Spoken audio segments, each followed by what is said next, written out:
Hey, have you ever sat down to work and just stared at the screen, waiting for inspiration that never comes? I used to struggle with that a lot. Then I came across the Edison Wave, and it completely changed how I approach creativity and focus. It's just 11 minutes of sound, designed to trigger alpha brainwaves. The first time I tried it, I noticed my thoughts became smoother, almost like unlocking a door in my head that had been stuck shut. Alpha brainwaves are connected to higher-level thinking and creativity. Suddenly, the ideas that felt locked away started flowing freely. What really impressed me is how short it is.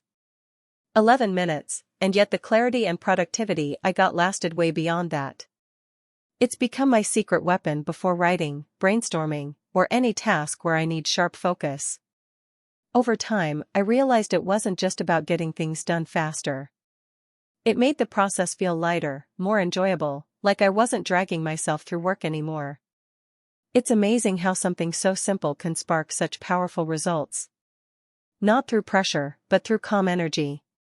If you've ever wanted a boost in creativity and focus without pushing yourself harder, this is worth exploring.